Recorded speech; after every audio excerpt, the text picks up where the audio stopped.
রায়হান রাফি ভাই, এখনো সময় আছে। সম্ভব হলে এই শিল্পীটাকে পরিবর্তন করুন।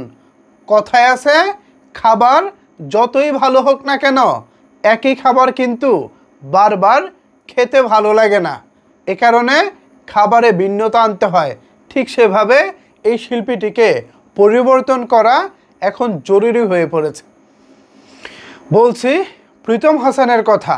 শাকিব খানের তুফান সিনেমায় লাগে উড়াদুরা গানের মধ্য দিয়ে শাকিব খানের সিনেমায় গানের যাত্রা শুরু করেন প্রীতম হাসান। প্রথম গান দিয়েই সারা বাংলাদেশে হইচই ফেলে দিয়েছেন তিনি। ফলাফল, শাকিব খানের পরবর্তী সিনেমা বরবাদেও তিনি দুটি গান গেয়েছেন। একটি ছিল চাঁদ মামা, আরেকটি ছিল দ্বিধা। চাঁদ মামা কিছুটা ভালো হলেও দ্বিধা গানটি রোমান্টিক গান, খুব একটা আহামরি কিছু হয়নি, দর্শক মহলেও খুব একটা সাড়া জাগাতে পারেনি। শাকিব খানের প্রিয়তমা সিনেমার রোমান্টিক গান কিংবা রাজকুমার সিনেমার রোমান্টিক গান যতটা সাড়া ফেলেছে, ঠিক ততটা সাড়া কিন্তু বরবাদের রোমান্টিক গান দ্বিধা ফেলতে পারেনি। এর কারণ হতে পারে একই শিল্পীর গান বারবার শুনতে গিয়ে হয়তো বা দর্শক কানেক্ট করতে পারতেছে না, হয়তো বা দর্শকের ওই ফিলটা আসতেছে না। সেম একই কথা কিন্তু চাঁদ মামার বেলায়ও খাটে, যেখানে দুষ্টু কুকিল কিংবা লাগে উড়াদুরা 200 মিলিয়ন 300 মিলিয়ন ভিউজ হয়ে গেছে, সেখানে চাঁদ মামা গানটির ভিউজ কিন্তু আহামরি কিছু না। শাকিব খানের সিনেমাই তো ছিল তুফান।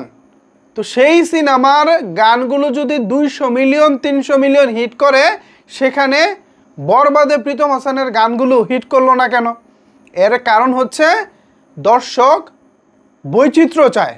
ঠিক আছে, প্রীতম হাসান মিউজিক ডিরেক্টর হিসেবে ভালো, সে মিউজিকটা পরিচালনা করুক, তাকে দিয়ে গান গাওয়াতে হবে কেন? আবার সব ছবিতে তাকেই কেন?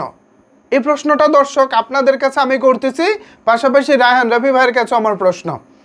একই মিউজিক ডিরেক্টর, একই সঙ্গীত পরিচালক, একই সিঙ্গার, পরপর একজনই কেন? একজনই যদি পরপর থাকে, আমরা বৈচিত্র্য পাবো কোথায়? মানলাম উনি মিউজিক ডিরেক্টর ভালো, লেখেন ভালো, ওকে ফাইন, আপনারা তাকে মিউজিক ডিরেক্টর হিসেবে নেন, সঙ্গীত শিল্পী হিসেবে এখানে অন্য কাউকে যুক্ত করেন, আমরা নতুন ভয়েস শুনি, নতুন টোনে নতুন কিছু শুনি। কিন্তু না, আপনারা সেটা করেন না। শুনতেছি এবার তাণ্ডবেও নাকি তার গান থাকবো। তো এইটা আসলে কেমন জানি না ব্যাপারটা। মানে আমরা কি দর্শকরা আসলে আপনাদের কাছ থেকে এরকম কিছুই চাই? ধরেন নায়িকা একটা হিট করে গেছে, লাগাতার তাকেই নিতে হবে।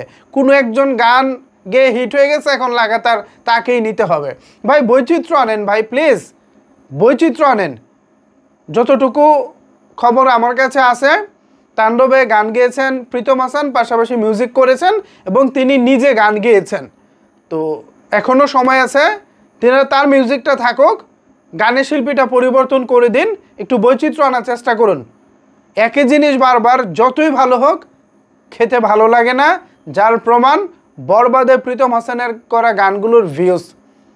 অথচ তুফানের গানের ভিউজটা দেখেন।